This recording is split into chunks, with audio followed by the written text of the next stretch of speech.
go chalk. We'll see about that. Needless to say, this is not chalk. It is not chalk. We're going to get into the predictions. Also, Pete, you said you're getting a new headshot soon. Next week. Okay. You don't need a new headshot. You need a new body shot because you're about 50 pounds lighter I'm getting now than you were here in this picture. I probably do need a new head, though. Okay, well, for now, we're going to go with Pete's current playoff predictions. We're going to get the AFC. He's going to walk us through it, the NFC, teams that could be on the fringe, and there's some surprising ones in there. I'm thinking of one in particular, and I feel like there's going to be a fan base that's not too happy about being called a fringe team, Pete, but we'll get to it. And also the Super Bowl winner, as the Chiefs are trying to go back to back to back. Is Pete going to go chalk there? Who knows? But let's start with the AFC. And Pete, we're talking about the AFC here. These are your playoff predictions. You do have the Jags in the wild card spot, but kind of walk us through how you got here. We're looking at the Bengals going from worst to first, and they're not first, but better than worst with a healthy Joe Burrow. Yeah, when you look at this, the way it's structured right now, I think Buffalo's going to win the East. I think there's people who are just discounting that team. I saw one poll today where somebody said that Josh Allen's the most overrated player in the league. That's the dumbest thing I've ever seen heard in the history. Who voted in this poll? It was players, I think. Oh. A couple blind guys. Yeah, they have no earthly idea what to do. But I think Buffalo wins the AFC East, but Chiefs will get the #1 seed because their division's not very good. And they're good, don't get me wrong, but their division's not very good. I think Buffalo's going to have a hard time winning the division with the Jets in it and Miami, but I think ultimately they win it to become the 2 seed. I think when you look at the South, I think they're going to cannibalize each other, so they're not going to have great records, but I think the Texans win it. I think Jacksonville gets a wild card team. And then, you talk about the Jets. Where are the Jets? Well, Aaron Rodgers is back, so I think they'll be a playoff team. I think they'll push Buffalo, but I don't think they win the division. Yeah, and I mean, as far as Buffalo goes, we've seen a lot of key players leave that locker room, and obviously with Matt Milano going down, a lot of questions on the defensive side of the ball. But there are players ready to step up in Buffalo at the receiver position. I really like Shakir. He's going to try to help fill that void for Josh Allen. And as Josh Allen goes, if he's in the football game, you've got a shot. I know that he's got the talent to do that, so I'm not angry with the Buffalo pick at all. I like Cincinnati getting back in there, getting back to form. Joe Burrow is as good as anybody when he's healthy, and obviously he's looking for redemption. Jamar Chase situation going to get figured out, hopefully, and then get him that rock a ton of times a week. My bracket. Here's how it plays out. Once we get to the postseason, this is how it's going to play out. You're going to be surprised. I have the Bills beating the Jaguars in the first round. I have the Jets beating the Bengals. Really? The Jets over your boy Joe Burrow? Yes. And then I have the Ravens beating the Texans also on the road. So then I have the Ravens playing the Bills, with the Bills winning that. I have the Jets going on the road and upsetting the Kansas City Chiefs. My goodness. And then I have the Buffalo Bills beating the New York Jets in the championship game. So, Pete, in your opinion, of course, the championship window for Buffalo is not closed. Not as long as that guy's throwing passes. As long as Josh Allen's throwing passes, the window is not closed. But why would this be, of all the years Buffalo could break through to the Super Bowl, why do you think this is the year? Well, for one, Stephon Diggs is gone.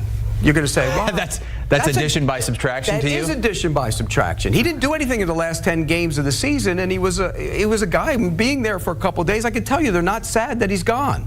He's a guy that wants the football, and that can really impact the way the quarterback plays. I think the quarterback's playing freer. I think he likes Joe Brady's system. I don't think he's going to turn the ball over as much. They're going to run the ball. The offensive line, which he knows, much improved. I think the right tackle really had a good season. Had a good season last year after not being a good player for a couple of years. They're going to run the ball, take the pressure off him, and Dalton Kincaid's going to catch 120 passes. And the defense, like he said, will be much better. I love this Buffalo Bills team. And I really think that offensive line is a byproduct of great coaching. Aaron Kromer, a fabulous coach there. I had him in Chicago. He is a master technician, and he gets these guys ready to play. Even if they're subpar physically, he finds a way to field a unit that goes out there and does it tops in the league year in, year out. And by the way, the Chiefs are going to be tough to beat in Arrowhead, and they're going to have the #1 seed because their division's not very good, and they're a good team where everybody else is going to beat up on each other. Look at the AFC East. I mean, the Bills, the Dolphins, and the Jets in that division. That's going to be a tough division to win, but I think Buffalo wins it. But I think the Jets go on the road, and Aaron Rodgers finds something and beats Patrick Mahomes, and then they lose at Buffalo. More on the Dolphins and some of the other teams that you left out in the AFC in just a second, but want to go over to the NFC, and you talked about how Pete doesn't like chalk. You only went chalk in one division. The only favorite you have winning a division is the San Francisco 49ers. Other than that, you've got the Packers Packers over the Lions in the North, Cowboys over the Eagles in the East, and the Bucs over the Falcons in the South. Yeah, and when I look at the Falcons, I know everybody's on Kirk Cousins, and they made some additions to that defense and Judon, but he's coming off an injury-plagued season, and he's not a kid anymore. And Simmons, they let him go in Denver because they didn't think he was worth the money. And so everybody sees name and not game, and I'm not sure their game is as good as their name anymore. So I'm picking Tampa Bay. I think Tampa Bay, that roster is, when you look at it, young, talented, fast, and they still have a nice mix of veterans. And you need that. And Baker Mayfield plays with a chip on his shoulder, so I think they win that division. But I think the Green Bay Packers are the team to beat in the NFC North. There's no doubt, Pete, that it's an arms race in the NFC North. You talked about the AFC East just previously. They're going to beat up on each other, war of attrition style. That's what the NFC North's going to be. Which roster do I trust most in a siege-style warfare theater? It's going to be the Detroit Football Lions with Dan Campbell. I think that they're going to be able to run the football effectively. They've got studs on their offensive line, guys that are akin to players like Trent Williams. When you think about Frank Ragnow, you think about Penei Sewell, hopefully they can stay healthy. That's the strength of the team. I think that's why they're going to beat the Packers. That will win. The Lions will win the NFC North, but I think we could see 3 teams in the playoffs from the NFC North. You know what it'll come down to?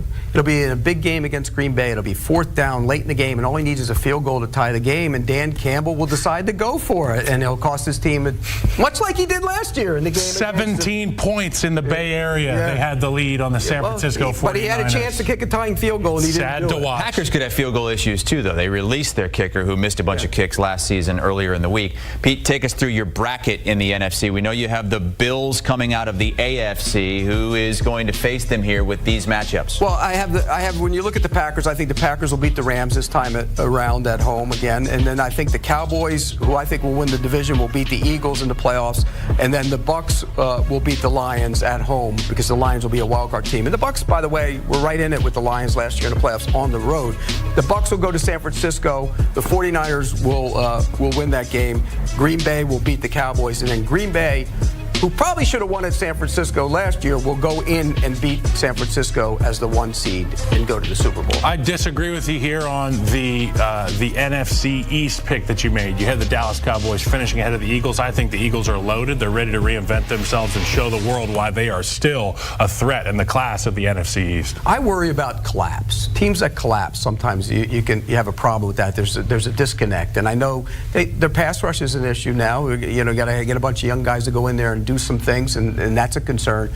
I think Green Bay doesn't get the credit it deserves, in large part because I don't think Matt LaFleur gets the credit he deserves, and Jordan Love is ready to go to the next level. The receivers, every single one of them, they didn't play together last year. They're all kids. They're going to be even that much better. And you talk about an offensive line, I think they've improved up front. I think they're bigger. They drafted the Morgan kid. Now, whether he starts at guard remains to be seen, but I think he can play anywhere. Right. They're good up front. They're going to be good on defense because Jeff Hafley's in there taking over as the defensive coordinator. I love the Packers. I have one burning question about the Green Bay Packers. Will this young receiving core be able to continue to progress in their skill set? I know that they're young guys, and that was the talk of the town last year, and they're only going to get better and older. Are they going to continue to get better this year? Yes. Yeah, Pete, we ranked the top wide receiver trios in the league, and I think Pete had the Packers second or third. I love that group. I love that group. When you see second and third year receivers, they usually take big jumps because they understand the concepts. And you know that. You know, when you're reading on the run, the coverages, you don't get that in college. And they start thinking less and reacting more, and I think that's why that offense is going to be explosive. Pete, we were talking about Coach of the Year, and Matt LaFleur was somebody else that you were talking about in that conversation. So we've gone through the AFC and the NFC. We have the Bills and the Packers coming out. Now we're going to talk about fringe teams. Maybe this isn't their year. It could be. Maybe they're going to be better next season. But you do have the Dolphins in this group. Is it the fact that they're 1-6 against playoff teams that lets them fall in this category, in your opinion? Bingo. And that translates to toughness for me. And they're fun to watch. They really are. They're enjoyable. They have track speed. They get up and down the field. They're creative. Mike McDaniel's a great play caller. But you know what? At some point, you've got to win against the good teams, and you have to win on the road against good teams. And I don't know if they're physical enough to do it.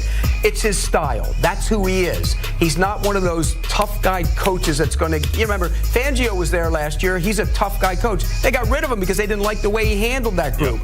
That worries me with the Miami Dolphins. That's why I don't have the Dolphins in the postseason. Man, the Dolphins are so much fun to watch offensively. If there's one team I could pick to play for today, it would be the Miami Dolphins. I know the ball is going to be out. I I know that the chains are going to be moving offensively, but my only doubt as a free agent signing with the Dolphins would be, is this team going to be able to show up and beat teams that are tough challenges for us?